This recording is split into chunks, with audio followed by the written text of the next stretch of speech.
Sir ನನ್ನ ಹೆಸರು ನಂದಿನಿ ಅಂತೇಳಿ. ನಮ್ಮ ತಂದೆಯವ್ರು ನೋಡಿದ್ದವರಿಗೆ ಅರೇಂಜ್ ಮ್ಯಾರೇಜೇ ಮಾಡ್ಕೊಂಡಿದ್ದು.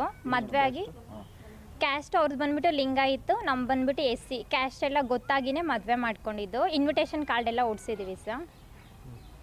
ಮದುವೆ ಆಗಿ 1 ತಿಂಗಳಿಗೇನೆ ಯಾವಾಗೂ ಜಗಳ ಮಾಡ್ತಿದ್ರು ನನ್ನ ಮೇಲೆ. ಸುಮ್ಮನೆ ಏನು ರೀಸನ್ಸೇ ಇರ್ತಿರಲಿಲ್ಲ, ಸುಮ್ಮನೆ ಜಗಳ ಮಾಡ್ತಿದ್ರು ನಮ್ಮ ಮನೆಯಲ್ಲಿ. ಅದೇ ಟೈಮಲ್ಲಿ ನಮ್ಮ ತಂದೆ ತಾಯಿಗೆಲ್ಲ ಹೇಳ್ತಿದ್ದೆ, ಮದುವೆ ಆಗಿ ಸ್ಟಾರ್ಟಿಂಗ್ ಎಲ್ಲ ಹೀಗೆ ಇರುತ್ತೆ, ಅಡ್ಜಸ್ಟ್ ಮಾಡ್ಕೊಂಡು ಹೋಗಮ್ಮ ಅಂತ ಹೇಳ್ತಿದ್ರು. ನಾನು ಸರಿ ಅಂತೇಳಿ ಅಡ್ಜಸ್ಟ್ ಮಾಡ್ಕೊಂಡು ಹೋಗ್ತಿದ್ದೆ. ಬಟ್ ಡೈಲಿ ಕುಡ್ಕೊಬಂದು ನಮ್ಮ ಅತ್ತೆ ಮತ್ತು ಅವ್ರ ತಂಗಿ ಮತ್ತು ನನ್ನ ಗಂಡ 3 ಜನನೂ ಟಾರ್ಚರ್ ಇಡ್ತಿದ್ರು ಸರ್. ನನಗೆ ಕುಡ್ಬಿಟ್ಟು ಬಂದುಬಿಟ್ಟು ಹೊಡಿತಿದ್ರು ಸರ್ ಅವ್ರು ನನಗೆ. ಯಾವಾಗೂ ಟಾರ್ಚರ್ ಕೊಡ್ತಿದ್ರು. ನಮ್ಮ ಅಪ್ಪ ಅಮ್ಮ ಜೊತೆಲಿ ಮಾತಾಡೋಕ್ಕೆ ಬಿಡ್ತಿರಲಿಲ್ಲ, ನಮ್ಮ ಅಣ್ಣ ಜೊತೆಲಿ ಮಾತಾಡೋಕ್ಕೆ ಬಿಡ್ತಿರಲಿಲ್ಲ. ಅವ್ರು ಯಾರಾದರೂ ಫೋನ್ ಮಾಡಿದ್ರೆ ಫೋನ್ ಕಟ್ ಮಾಡ್ತಿದ್ರು. ಏನಕ್ಕೆ ಮಾತಾಡ್ತೀವಿ ಅವ್ರ ಜೊತೆಲಿ, ನೀನು ಅವ್ರ ಜೊತೆಲೆಲ್ಲ ಮಾತಾಡಬೇಡ, ಅವ್ರ ಜೊತೆಲೆಲ್ಲ ಹೋಗ್ಬೇಡ ಅಂತ ಹೇಳ್ತಿದ್ರು. ಸರಿ ಅಂತೇಳಿ ನಾನು ಇವ್ರ ಮನೆಯಲ್ಲೇ ಇರ್ತಿದ್ದೆ, ಹೋಗ್ತಿರ್ಲಿಲ್ಲ ಅವ್ರ ಮನೆಗೆ ಕೂಡ. ಮತ್ತು ಸುಮ್ಮನೆ ಏನಾದರೂ ಏನೂ ಇರೋದಿಲ್ಲ ಸರ್ ರೀಸನ್ನು. ಸುಮ್ಮನೆ ನಮ್ಮ ಅತ್ತೆ ಮತ್ತು ನನ್ನ ಗಂಡ ಇಬ್ಬರು ಹೊಡಿತಿದ್ರು.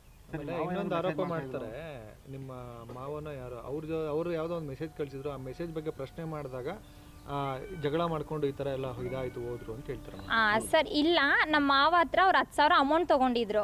ಅವರು ಅಮೌಂಟು ಕೇಳೋಣ ಅಂತೇಳಿ ರಿಟರ್ನ್ ಕಾಲ್ ಮಾಡ್ತಿದ್ರು. ಸೊ ಆವಾಗ ಇವರು ಬ್ಲ್ಯಾಕ್ ಲಿಸ್ಟ್ಗೆ ಹಾಕಿದ್ರು, ಕಾಸು ಕೊಡಬೇಕಲ್ಲ ಅಂತೇಳಿ. ಅದಕ್ಕೆ ಅವ್ರು ಮೆಸೇಜ್ ಹಾಕಿದ್ರು, ಏನು ಗಾನ್ಸಲ್ಲಿ ನಾ ಕೊಟ್ಟಿರೋ ಅಮೌಂಟು ವಾಪಸ್ ಕೊಡೋಕ್ಕೇನು, ಕೊಡೋವ್ರಿಗೂ ಒಂಥರ ಇದ್ರಿ, ಕೊಟ್ಟ ಮೇಲೆ ಒಂಥರ ಇದ್ದೀರಿ ಅಂತ ಹೇಳ್ಬಿಟ್ಟು ಅವ್ರು ಮೆಸೇಜ್ ಹಾಕಿದ್ದಕ್ಕೆ ಇವ್ರು ಈ ಥರ ಕಾಸು ಕೇಳ್ತಾ ಇದ್ದಾರಲ್ಲ, ಕಾಸು ಕೇಳಬಾರ್ದು ಅಂತೇಳಿ ಅವ್ರ ಮೇಲೆ ಆರೋಪ ಮಾಡಿದ್ದಾರೆ ಸರ್. ಈಗ ನಿಮ್ಮ ಯಜಮಾನ್ರು ಅಂದರೆ ನೀವು ಕಾಲು ಮುರಿದು ಹಾಕಿದ್ರ ಅಂತೆಲ್ಲ ಇದು ಆರೋಪ ಮಾಡ್ತೀರಾ? ಇಲ್ಲ ಸರ್, ಕಾಲು ಏನು ಮುರಿದಿಲ್ಲ. ನಮ್ಮ ತಂದೆಯವರು ಚಂದಾಪುರ ಬಸ್ ಸ್ಟಾಪಲ್ಲಿ ಇದ್ದರು. ಅವ್ರು ನೋಡಿಬಿಟ್ಟು ನಿನ್ನ ಕೊಚ್ಚಾಕ್ಬಿಡ್ತೀನಿ, ಇವರೇ ಅದು ಯಾರೋ ಹುಡುಗ ಜೊತೆಲಿ ಹೇಳ್ತಿದ್ದಾನಂತೆ, ಇವರೇ ನಮ್ಮ ಮಾವ ಅಂತೇಳಿ ಕೊಚ್ಚಾಕ್ಬಿಡ್ತೀನಿ ಅಂತೆಲ್ಲ ಹೇಳಿದ್ರಂತೆ. ಅದಕ್ಕೆ ನಮ್ಮ ಅಪ್ಪ ಇದ್ಕೊಂಡು ಏನೂ ಮಾತಾಡಲಿಲ್ಲ ಸರ್ ಅವ್ರನ್ನ. ಮತ್ತು ನಮ್ಮ ಅಪ್ಪನ ಬೂಟ್ ಕಲ್ಲಲ್ಲಿ ಹೊಡೆದಿದ್ದಾನೆ ಅವನು. ಅದರಿಂದ ನಮ್ಮ ಅಣ್ಣ ಕೋಪ ಬಂತು, ನಮ್ಮ ಅಪ್ಪಗೆ ಬೂಟ್ ಕಲ್ಲಲ್ಲಿ ಹೊಡೆದಿದ್ದಾನೆ ಅಂತ ಹೇಳ್ಬಿಟ್ಟು ನನಗೆ ಫೋನ್ ಮಾಡ್ದೆ. ನಾನು ಆಫೀಸಲ್ಲಿದ್ದೆ ಸರ್, ಹೋಗ್ಬಿಟ್ಟು ನಮ್ಮ ಅಪ್ಪಗೆ ಈ ಥರ ಹೊಡೆದಿದ್ದಾನೆ ಅಂತ ಹೇಳ್ಬಿಟ್ಟು ನಾನು ಆಫೀಸಿಂದ ಬಂದು ನಾನೇ ಹೊಡೆದೆ ಸರ್ ಅವನಿಗೆ. ಯಾಕೆ ಈ ಥರ ನಮ್ಮ ಅಪ್ಪಗೆ ಯಾಕೆ ಹೊಡೆದಿದ್ಯಾ ನೀನು, ಇನ್ನೊಂದು ಹುಡುಗಿ ಜೊತೆ ನೀನು ಓಡಾಡ್ತಿದ್ಯಾ, ನಿಂದು ತಪ್ಪಿಟ್ಕೊಂಡು ನಮ್ಮ ಅಪ್ಪಗೆ ಏನು ಕೊಡ್ದೆ ಅಂತೇಳಿ ನಾನು ಹೊಡೆದಿದ್ದೀನಿ ಸರ್. ಅದು ಬಿಟ್ಟು ನಮ್ಮ ತಂದೆ ಯಾರೂ ಇರಲಿಲ್ಲ ಸರ್ ಅಲ್ಲಿ. ಇಲ್ಲ, ಯಾರೂ ಇರಲಿಲ್ಲ. ಇಲ್ಲ ಸರ್, ಯಾರೂ ಇರಲಿಲ್ಲ. ಇಲ್ಲ, ನಾನು ನಮ್ಮ ತಂದೆ ಸರ್ ಇದ್ದಿದ್ದು. ಆ ಪ್ಲೇಸಲ್ಲಿ ಯಾರೂ ಇದ್ದಿಲ್ಲ ಜಗಳದಲ್ಲಿ, ನಾನೇ ಹೊಡೆದಿದ್ದೀನಿ ಅವನಿಗೆ.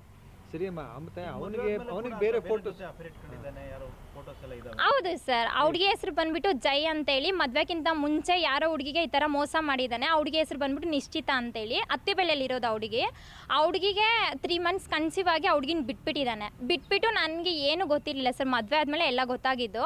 ನಾನು ಮದುವೆ ಆಗಿ ನೆಕ್ಸ್ಟ್ ಡೇಗೆ ನಮ್ಮ ಅತ್ತೆ ಮತ್ತು ಅವರಿಬ್ರು ನನ್ನ ಹತ್ರ ಜಗಳ ಮಾಡಿ ನನ್ನ ಕತ್ತಲಿರೋ ತಾಳಿನೆಲ್ಲ ಕಿತ್ಕೊಂಡಿದ್ದಾರೆ ಸರ್ ಅವರು. ಹೌದು ಸರ್. ಅಂದರೆ ನಾನು ಜಗಳ ಮಾಡ್ಕೊ ಬನ್ನಲ್ವಾ, ಆವಾಗ ಗಿರಿಯಾಸಲ್ಲಿ ಆ ಹುಡುಗಿನ ಪರಿಚಯ ಮಾಡಿಕೊಂಡು ನನ್ನ ರಿಸೆಪ್ಷನ್ ಸ್ಯಾರಿ ತೊಗೊಂಡೋಗಿ ಅವ್ರಮ್ಮ ಐರನ್ ಮಾಡಿಕೊಟ್ಟಿದ್ದಾಳೆ ಸರ್. ನನ್ನ ಬಟ್ಟೆ ಎಲ್ಲ ಪ್ರತಿಯೊಂದು ಅವ್ರ ಮನೆಯೆಲ್ಲ ಇದೆ.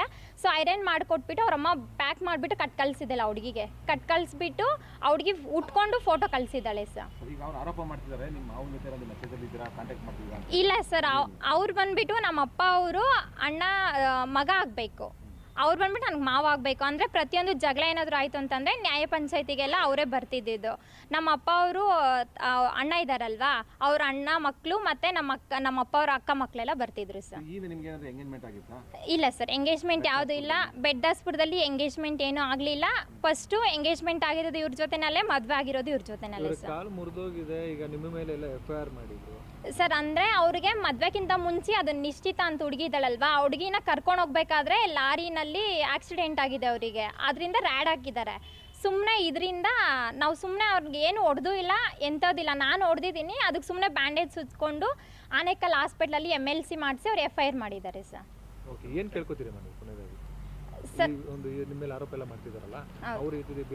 ಸರ್ ಅಂದರೆ ಕಾನೂನು ಪ್ರಕಾರ ಅವ್ರಿಗೆ ಶಿಕ್ಷೆ ಆಗಬೇಕು ಅಂತೇಳಿ ಕೇಳ್ಕೊತೀನಿ ಸರ್. ನನ್ನ ಕ್ಯಾಶ್ ಬಗ್ಗೆ ಮಾತಾಡಿದ್ದಾರೆ ಅವರು.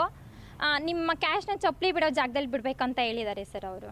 ನಿರ್ಭೀತ, ನಿಷ್ಪಕ್ಷಪಾತ, ವಿಶ್ವಾಸಾರ್ಹ ಸುದ್ದಿಗಳಿಗೆ ಮತ್ತೊಂದು ಹೆಸರಾಗಿರೋ ನ್ಯೂಸ್ 18 ಕನ್ನಡ ಈಗ ಆಪ್ನಲ್ಲೂ ಲಭ್ಯ ಇದೆ.